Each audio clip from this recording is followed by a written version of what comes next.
Hey, Kevin. Hey, Fernando. How's it going? Good. Awesome. I love it. So, Thanks. a couple questions for you, which you know are going to be fun. So, uh, people who frequently get massages have a tendency to prefer a particular masseuse or massage therapist. Often, the unavailability of one's preferred practitioner would lead a client to either cancel or change their appointment, things of that nature. Since Akalma's business model is on-demand, same-day access, how do you plan to sustain and service repeat clientele, especially if a particular masseuse or massage therapist is popular? Yeah. So trying to address that, what we're thinking is that what we want to do actually, we're giving more work to therapists, but at the same time, a lot of these people, they drive throughout the city like for 3 hours to work each day. So the idea would be to also provide work next to their home. So this is one way how to handle this. And we actually want that to happen. We want that people like this therapist, and this way they can start developing this relationship, which is going to be good for us. Right. So locality will kind of try to solve that. Yes. And also, like, if you want, you can rebook a massage with the same therapist. And you can also book in advantage. So that would be something. So if you like the person, you can go there, buy a package, select the same therapist, and also, like, you're getting discounts. So it's winning. Right. So when you do the package, can I book them ahead of time? Like, let's say Yes. every Wednesday for the next Exactly. month kind of Exactly. thing. And That's what then I'm I saying. have them kind of locked up. Exactly. That's great. Yeah. For phase two, you estimate the need for a $90,000 investment, which is pretty large. But considering that the average massage is it's 30 US dollars, is it correct? And Alcama's share is 20 to 30% of that, or basically 6 to 9 US dollars. And that's not accounting for the discounts when I do a package, right? Yeah. How do you plan to recoup your investment? And what incentives or returns on investment do you plan to offer investors? Oh, our first plan is definitely to sell massages, to sell sessions. And as for the investor, I think it's kind of a tricky question because it really depends also on the person who wants to invest. Sometimes people want to come with us on the long run and they don't care so much about getting their money back so fast. But we can also have an investor that would like to get their money back as fast as they can. So depends on that. And I'm sorry, could you repeat the last part of it? What incentives, basically, would you give them? Yeah, so that incentive, I think it kind of depends. But as I presented, our plan is by the end of year 2, we estimate a $600,000 revenue. So there is some flexibility to negotiate with investors. And that's a good question. If anyone wants to negotiate, we are here. And so you mentioned the hotel that you did the pilot phase with, right? Or is the hotel in the future?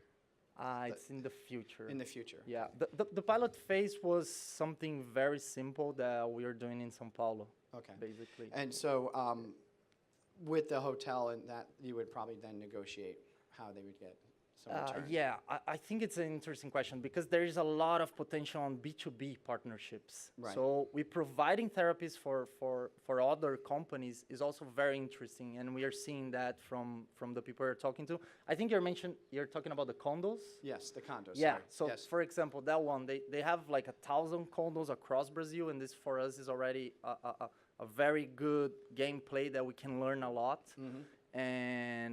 And also, it's a way because we're going to be on the facilities area of these condos. So it's a good way to promote our business and for people who already care about wellness, right?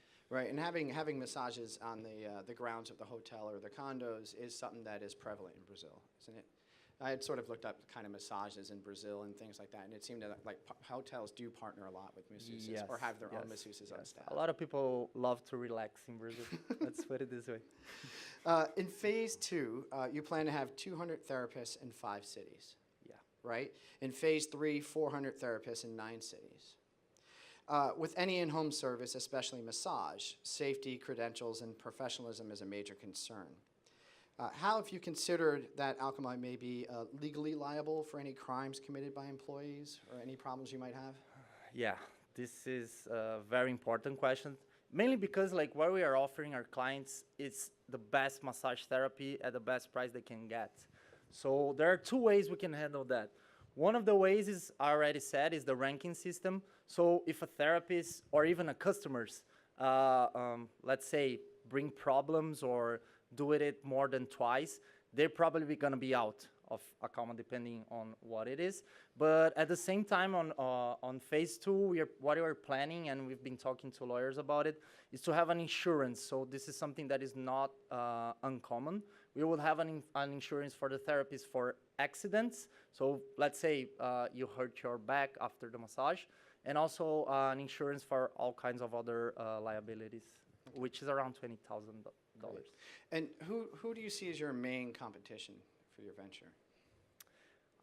What I really think right now is that a lot of competitors, they're still selling massages as we are all accustomed to, which is like, go there and relax, and they're not really talking about the therapeutical power that it has. So one of the ideas that we are trying to bring to customers right now is that we are working with extremely qualified massage therapists.